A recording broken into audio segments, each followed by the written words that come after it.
بسم اللہ الرحمن الرحیم۔ دوستو، حضور صلی اللہ علیہ وسلم اور نستورہ راہب، یہ پارٹ نمبر 11 ہے۔ جب ہمارے حضور صلی اللہ علیہ وسلم کی عمر 25 سال ہوئی تو ایک دن چچا ابو طالب نے حضور صلی اللہ علیہ وسلم کو بلا کر کہا کہ بیٹا، میں بوڑھا ہو چکا ہوں، تم ہی میرا ایک سہارا ہو، اور تم کو دیکھتے ہی ہو نہ میں بہت غریب ہوں، کمائی کا کوئی ذریعہ نہیں ہے، اس لیے میں چاہتا ہوں کہ اب تم تجارت شروع کرو اور اپنا کاروبار کرو تاکہ 4 پیسے کما سکو۔ اے بیٹا محمد، ہمارے محلے کی ایک مالدار عورت ختیجہ ہے، وہ اپنا تجارتی سامان لوگوں کے ہاتھوں دوسرے شہروں میں بھیجتی ہے اور اس سے نفع کماتی ہے۔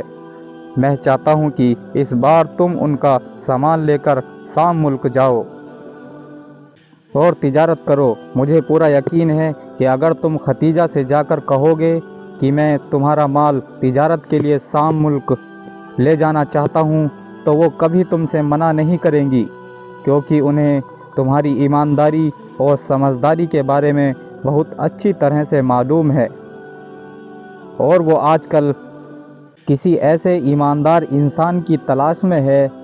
ہمارے حضور صلی اللہ علیہ وسلم نے اپنے چچا ابو طالب کو جواب دیا کہ چچا جان، ختیجہ مجھے پہلے ہی تجارت کا پیغام بھیج چکی ہے، اسی لیے میں آپ کی اجازت چاہتا ہوں۔ یہ سن کر ابو طالب بہت خوش ہوئے اور حضور صلی اللہ علیہ وسلم کو جانے کی اجازت دے دی۔ جب حضور صلی اللہ علیہ وسلم تجارت کا سامان لے کر قافلے والوں کے ساتھ جانے لگے تو حضرت ختیجہ نے اپنے غلام میسرہ کو حضور صلی اللہ علیہ وسلم کے ساتھ کر دیا، اور انہوں نے میسرہ سے کہا کہ ان صاحب کی کسی بات میں بھی مخالفت نہ کرنا، یہ جو بھی کہے ان کی بات خاموشی سے مان لینا۔ اور پھر حضور صلی اللہ علیہ وسلم اونٹ پر تجارت کا سامان لے کر چل دیے، اور ابو طالب نے حضور صلی اللہ علیہ وسلم سے کہا کہ بیٹا، میں تمہیں کبھی بھی اپنے سے جدا کرنا نہیں چاہتا تھا، لیکن مجھ پر ایسی مجبوری آ پڑی ہے اور گھر میں غریبی کا ایسا عالم ہے کہ مجھے مجبوری میں تمہیں بھیجنا پڑ رہا ہے۔ اس وقت حضور صلی اللہ علیہ وسلم سارے چچا بھی موجود تھے۔ انہوں نے قافلے والوں سے کہا کہ دیکھو، ہمارے بھتیجے محمد کا خاص خیال رکھنا، کیونکہ وہ پہلی بار تجارت کی خاطر شہر سے باہر جا رہا ہے، انہیں اس بارے میں زیادہ تجربہ نہیں ہے، اس لیے تم لوگ ان کا خیال رکھنا۔ اور یہ پھر قافلہ شام شہر کی طرف چل دیا۔ جیسے ہی حضور صلی اللہ علیہ وسلم مکہ شہر سے باہر نکلے تو اللہ کی طرف سے معجزوں اور کرشموں کی بارش ہونے لگی۔ میسرہ غلام بیان کرتے ہیں کہ میں نے دیکھا کہ تیز دھوپ میں محمد کے اوپر ایک بادل سایہ کر رکھا ہے۔ ہم سبھی کو دھوپ لگ رہی تھی، لیکن محمد پر چھاؤں تھی، انہیں دھوپ کی سختی برداشت نہیں کرنی پڑ رہی تھی۔ جب حضور صلی اللہ علیہ وسلم بصرہ شہر پہنچے تو ایک پیڑ کے نیچے تھوڑی دیر آرام کے لیے بیٹھ گئے۔ وہ پیڑ نستورہ نام کے ایک عیسائی عالم کے گھر کے سامنے لگا ہوا تھا۔ جب حضور صلی اللہ علیہ وسلم اس پیڑ کے نیچے بیٹھے تو اچانک اس نستورہ راہب کو اس کی خبر ہو گئی اور وہ جلدی سے اپنے گھر سے باہر نکلا۔ حضور صلی اللہ علیہ وسلم کو اس پیڑ کے نیچے بیٹھا دیکھا، وہ راہب بہت حیران ہوا اور اس نے میسرہ غلام سے پوچھا، یہ کون ہے؟ تو میسرہ غلام نے بتایا کہ یہ قریش خاندان سے ہے اور مکہ کے رہنے والے ہیں۔ اس پر اس نصورہ راہب نے کہا کہ آج تک اس پیڑ کے نیچے نبی کے علاوہ کوئی بھی نہیں بیٹھ سکا، مجھے پورا یقین ہے کہ یہ انسان آگے چل کر کوئی بڑا آدمی بنے گا۔ اور پھر نصورہ راہب چلتا ہوا حضور صلی اللہ علیہ وسلم کے پاس پہنچا اور آپ کی آنکھیں دیکھتے ہوئے میسرا غلام نے پوچھنے لگا کہ کیا اس انسان کی آنکھوں میں یہ لال ڈورے ہمیشہ پڑے رہتے ہیں یا کبھی کبھی؟ تو میسرا غلام نے جواب دیا کہ ہاں، ان کی آنکھوں میں یہ لال ڈورے ہمیشہ پڑے رہتے ہیں۔ یہ سن کر وہ عیسائی عالم گھبرا کر کہنے لگا، ہاں ہاں، پھر تو یہ وہی ہے جن کا ہماری کتابوں میں ذکر آیا ہے، یہ وہی ہے جن کے بارے میں ہمارے نبی عیسیٰ مسیح نے کہا تھا کہ میرے بعد ایک نبی آئے گا اور وہ آخری نبی ہوگا۔ پھر وہ نستورہ راہب حضور صلی اللہ علیہ وسلم کے پاس آیا اور آپ کے سر کو چوما اور پیروں کو چوما اور کہنے لگا، اے محمد، آپ کے اندر وہ ساری نشانیاں موجود ہیں جو ہم نے اپنی کتابوں میں آخری نبی کی پڑھی تھی، بس ایک نشانی دیکھنی باقی رہ گئی ہے، اسی لیے آپ اپنے کندھے سے چادر ہٹائیں۔ تو حضور صلی اللہ علیہ وسلم نے جیسے ہی کندھے سے چادر ہٹائی تو نبوت کی مہر چمک رہی تھی۔ یہ دیکھ وہ نصورہ واہب مہر نبوت کو چومنے لگا اور کہنے لگا، میں گواہی دیتا ہوں کہ اللہ کے سوا کوئی معبود نہیں اور آپ اللہ کے سچے رسول ہیں۔ اے کاش میں وہ زمانہ پا لیتا کہ جب آپ کو نبی بنایا جائے گا۔ اس واقعے کے بعد ہمارے حضور صلی اللہ علیہ وسلم بصرہ شہر کے بازار میں پہنچے اور اپنا سامان بیچ کر دوسرا سامان خریدا۔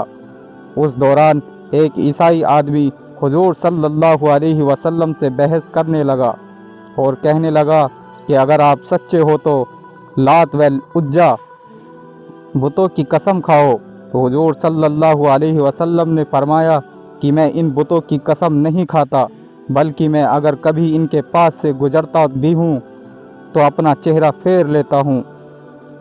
اس پر اس عیسائی آدمی نے کہا کہ مجھے پتہ تھا کہ آپ کا یہی جواب ہوگا، اور پھر وہ عیسائی آدمی میسرا غلام سے اکیلے میں ملا اور کہنے لگا کہ اے غلام، تمہارا ساتھ جو یہ آدمی آئے ہیں یہ آنے والے نسلوں کے نبی ہیں، ان کے اندر وہ ساری نشانیاں موجود ہیں جو ہماری پرانی کتابوں میں آخری نبی کے بارے میں لکھی ہوئی ہیں۔ اس دن بصرہ شہر میں رہنے کے بعد یہ قافلہ واپس مکہ شہر کی طرف لوٹا۔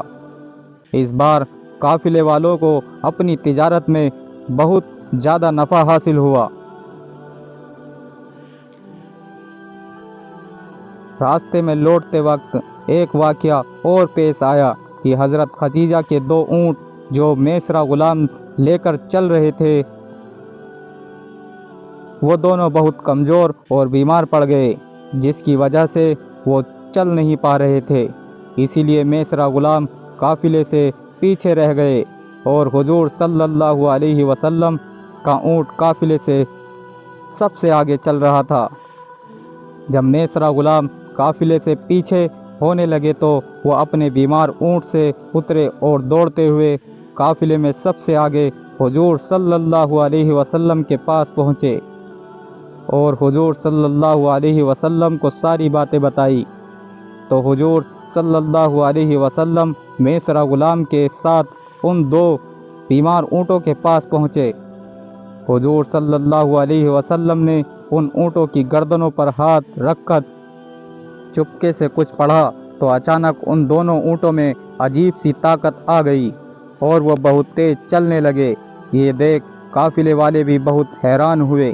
لوٹتے وقت میسرا غلام نے ایک عجیب و غریب چیز دیکھی کہ جب بھی دھوپ کا وقت ہوتا تو حضور صلی اللہ علیہ وسلم پر 2 فرشتے آ کر چھاؤں کر لیتے اور انہیں دھوپ نہ لگتی۔ ان فرشتوں کو میسرا غلام نے خود اپنی آنکھوں سے دیکھا تھا اور کچھ قافلے والوں نے بھی ان فرشتوں کو دیکھا تھا۔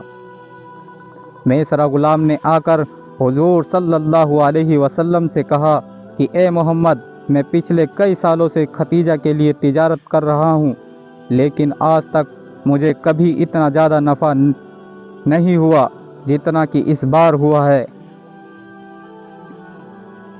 آخر یہ قافلہ مکہ پہنچا۔ ہمارے حضور صلی اللہ علیہ وسلم دوپہر کے وقت مکہ میں داخل ہوئے۔ اس وقت حضرت ختیجہ اپنے گھر کی چھت پر کچھ کام کر رہی تھی کہ تبھی انہوں نے آسمان میں دو فرشتوں کو دیکھا جو کسی انسان پر سایہ کیے ہوئے تھے۔ یہ دیکھ حضرت ختیجہ بہت حیران ہوئی۔ جب وہ انسان قریب پہنچا تو حضرت ختیجہ نے دیکھا کہ وہ کوئی اور نہیں بلکہ حضور صلی اللہ علیہ وسلم تھے۔ یہ دیکھ حضرت ختیجہ بہت حیران ہوئی، اور پھر شام کو میسرہ غلام نے حضرت ختیجہ کو حضور صلی اللہ علیہ وسلم کے معجزوں کے بارے میں اور اس نستورہ راہب کے بارے میں سب کچھ بتایا، اور فرمایا، اے ہماری سیدہ، آج تک کبھی مجھے تجارت میں اتنا زیادہ نفع نہیں ہوا کہ جتنا اس بار ہوا ہے۔ میسرہ غلام حضرت ختیجہ کے سامنے حضور صلی اللہ علیہ وسلم کی مسلسل تعریفیں کرتا جا رہا تھا۔ اس وجہ سے حضرت ختیجہ کے دل میں حضور صلی اللہ علیہ وسلم کی عزت بیٹھ گئی، اور انہوں نے فیصلہ کر لیا، میں محمد سے نکاح کرنے کا پیغام بھیجتی ہوں۔ تو دوستو، یہ واقعہ آج کا یہیں پر ختم ہوتا ہے۔ نیکسٹ پارٹ کے لیے ہمیں کمنٹ باکس میں ضرور اپنی رائے دے۔